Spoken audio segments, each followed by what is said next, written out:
ఇందిరమ్మ ఇండ్ల పేరిట కాంగ్రెస్ ప్రభుత్వం చేసినటువంటి ఒక ప్రకటన వివాదాస్పదం అవుతా ఉంది. అయితే ఇందిరమ్మ ఇండ్లు ఇల్లు లేని వారికి ఫ్రీగా ఇవ్వాలి, జాగా ఉన్న వారికి జాగాలో కట్టుకునేటువంటి అవకాశం ఇచ్చేలాగా అమౌంట్ రిలీజ్ చేయాలి విడతల వారిగా, జాగా కూడా లేనటువంటి వారికి కూడా ఇవ్వాలి అనేటువంటిది. సో ప్రస్తుతం పెద్ది సుదర్శన్ రెడ్డి ఉన్నారు, బీఆర్ఎస్ పార్టీకి సంబంధించినటువంటి మాజీ ఎమ్మెల్యే, వరంగల్ నేత. మాట్లాడదాం. పెద్ది సుదర్శన్ రెడ్డి గారు, ఇందిరమ్మ ఇల్లు రీసెంట్గా చూస్తున్నాం, మీరు హైదరాబాద్లో తిరుగుతున్నారు.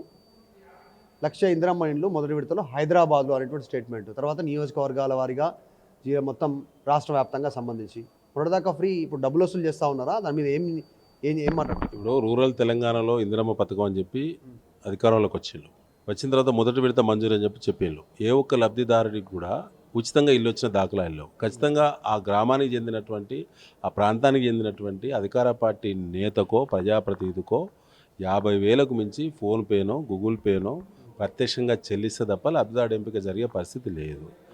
ఉన్నవాళ్ళు ముందిస్తున్నారు, లేని వాళ్ళు మొదటి విడత బిల్లులో తీసుకోమంటే మొదటి విడత బిల్లులో అధికార పార్టీ వాళ్ళ యొక్క చేతి వాటం అంటితే తప్ప బిల్లు వచ్చే పరిస్థితి లేదు. మీ హయాంలో ఎట్లుండే? మీ హయాంలో మరి అప్పుడు డైరెక్ట్ బెనిఫిషియరీ డైరెక్ట్ వచ్చేదా, లేకుంటే విడతల వారిగా వచ్చేదా? ఒకే దిక్కు డబుల్ బెడ్రూమ్ ఇల్లు కట్టించే కాన్సెప్ట్ కేసీఆర్ గారు తీసుకొచ్చిండ్రు. డ్రా పద్ధతిలో ఎలాంటి పైరవీలు ఒత్తిడి లేకుండా డ్రా పద్ధతిలో ఇల్లు ఇచ్చింది తప్ప వేరే పైరవీలు కానీ కోటాలు కానీ వాటాలు కానీ ఎక్కడ కేసీఆర్ గారి నాయకత్వం విడతల వారిగా డబ్బులు ఇచ్చే కార్యక్రమం లేకుండా అప్పుడు డైరెక్ట్ డ్రా కట్టడము, డ్రా తీయడం కడుతుంది. లబ్ధిదారుల లిస్ట్ తయారు చేస్తుంది, ఎవరికి ఏ ఫ్లాట్ కేటాయించాలనేటువంటి డ్రా పద్ధతిలో కలెక్టర్ సమక్షంలో డ్రా తీస్తారు, వీడియో పెట్టి మీడియాను అలౌ చేసి తప్ప ఎక్కడ కూడా ఇతర పద్ధతి లేదు. మరి ఎందుకు ఇప్పుడు కాంగ్రెస్ అధికారంలోకి వచ్చినాక విడతల వారిగా ఫస్ట్ బునాది, గోడలు, స్లాబ్? పథకం ఏదైనా కాంగ్రెస్ పార్టీ పర్సంటేజ్ లేని పాలన ఉండదు. అది పార్టీ జన్మతా వచ్చినటువంటి ప్రథమ లక్షణం. అది ఖచ్చితంగా పథకం ఏదైనా కానివ్వండి, వాళ్ళ వాటా ఏదో తేలకుండా ఆ పథకం ముందుకు పోవడం అనేది అసలు సాధ్యమే కాదు. కాబట్టి అది పథకం ఎలాంటి రూపంలో ఉన్నా, ఎలాంటి స్వభావమైనటువంటి పథకం అయినా ఖచ్చితంగా వాళ్ళ వాటా తేలాల్సిందే. క్వాలిటీ ఎట్లా ఉంది? సుదర్శన్ రెడ్డి గారు, కేటీఆర్ ఒక స్టేట్మెంట్ చేశారు, తెలంగాణ వచ్చిన తర్వాత బీఆర్ఎస్ అధికారంలో ఉన్నప్పుడు బీఆర్ఎస్ హయాంలో నిర్మించినటువంటి డబుల్ బెడ్రూమ్ ఇల్లు ఒక్కటి ఇప్పుడు కడుతున్నటువంటి కాంగ్రెస్ కడుతున్న 7 ఇళ్లతో సమానం ఇందిరమ్మ ఇళ్లతో అన్నారు.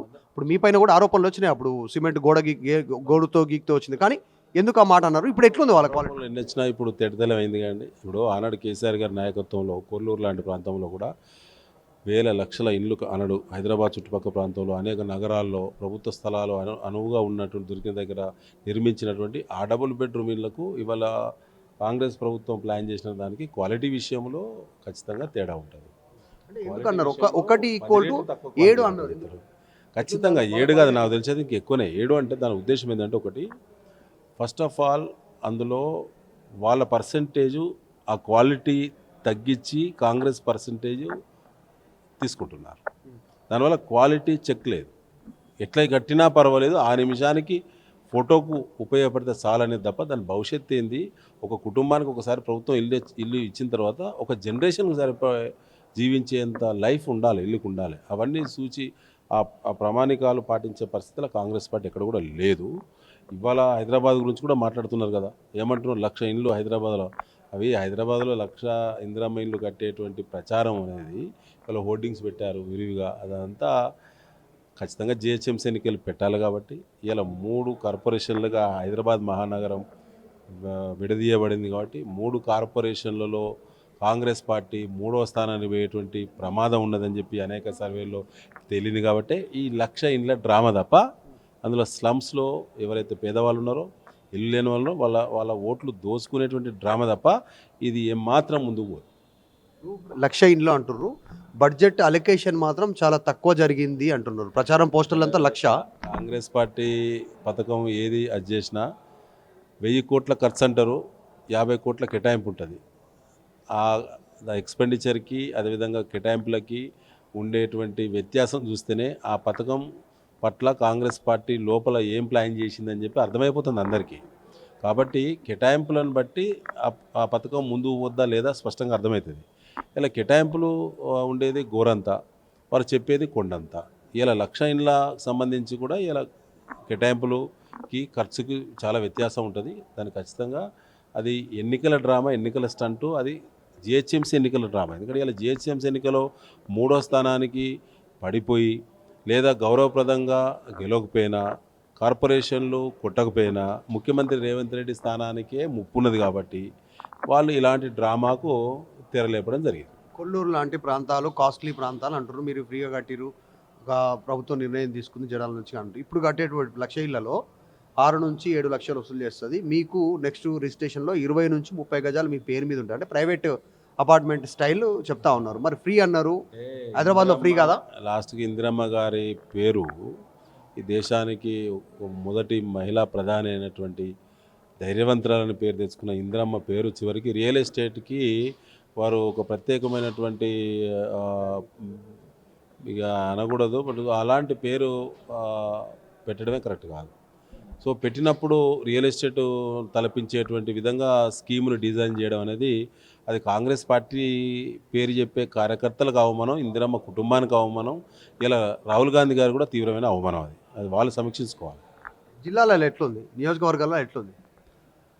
జిల్లాలకు సంబంధించి ఇందిరమ్మ ఇళ్ళ నిర్మాణం పూర్తిగా సెలక్షన్లో అవినీతి చాలా స్పష్టంగా ఉన్నది. కానీ వాళ్ళ నత్తనడక ఉన్నాయి, ఇలా స్పీడ్ అయ్యే పరిస్థితి లేదు. అక్కడో ఇక్కడ ఒకటి పూర్తి చేస్తే దానికి స్వయంగా ఎమ్మెల్యే పోయి గృహప్రవేశం చేసేటువంటి పరిస్థితి ఉన్నది. అంటే దాదాపు నియోజకవర్గానికి 3,000 కేటాయింపులు ఉంటే 150, 160, 200 ఇండ్లు మించి పూర్తి కాలేదు. మిగతా ఎక్కడెక్కడ ఆగిపోయినాయి. మొదటి విడత కొంతమందికి బిల్లులు వచ్చినాయి, కొంతమందికి మొదటి విడత బిల్లులు కూడా రాలేదు. రెండో విడత గురించి అయితే దిక్కే లేదు, చెప్పుకుంటే ఎవరు పట్టించుకునేటోడే లేడు. సో వస్తాయి రావా అనే అనుమానం మీద ఎక్కడెక్కడ ఆగిపోయి ఇవాళ ఇందిరమ్మ పథకం అనేది నత్తనడక నడుస్తూ ఉన్నారు. చివరగా 2.5 సంవత్సరాలు కంప్లీట్ అయింది కాంగ్రెస్ అధికారంలోకి వచ్చి, కాబట్టి ఛాలెంజ్ల వరకు వెళ్ళింది, రాజకీయ సన్యాసం వరకు వెళ్ళింది, రాజకీయాల నుంచి తప్పుకుంటా అనేటువంటి స్టేట్మెంటు కేటీఆర్ చేసినటువంటి సిచ్యువేషన్. అక్కడ నుంచి అదే ఛాలెంజ్ వచ్చింది. హైదరాబాద్లో ఒక్క ఇల్లు కట్టినా కూడా చూపిస్తానేటువంటిది ఇప్పుడు 1,00,000 ఇల్లు అంటారు. సరే ఫైనల్గా ఏం చెప్తారు? అంటే ఇలా ఒకటి ఉంటుంది. ఇప్పుడు కాంగ్రెస్ పార్టీ బీఆర్ఎస్ ఆ రకమైన ఛాలెంజ్ విసిరేటువంటి ధైర్యాన్ని, నమ్మకాన్ని, విశ్వాసాన్ని, అంశాన్ని కాంగ్రెస్ ప్రభుత్వమే ఇస్తున్నది, రేవంత్ రెడ్డి ప్రభుత్వం ఇస్తున్నది. అది అంశం ఏదైనా కానివ్వండి, ఇలా ఇందిరమ్మ ఇండ్లు కానివ్వండి, ఇరిగేషన్ ప్రాజెక్టులు కానివ్వండి, ఇలా విజన్తో కూడినటువంటి అభివృద్ధి కానివ్వండి, ఇలా రెవెన్యూ పెంపుదల కానివ్వండి. సో ఏది చూసినా కూడా ప్రభుత్వమే దిగజారి ప్రవర్తించడం ద్వారా అనేక అంశాలు, అనేక ఆయుధాలు ఇవాళ బీఆర్ఎస్ పార్టీకి ఆయుధాలుగా మారుతున్నాయి. కాబట్టి ఛాలెంజ్లు విసిరాల్సి వస్తుంది. ఖచ్చితంగా ఛాలెంజ్ మీద నిలబడతాం బీఆర్ఎస్ పార్టీ ఎప్పుడు కూడా.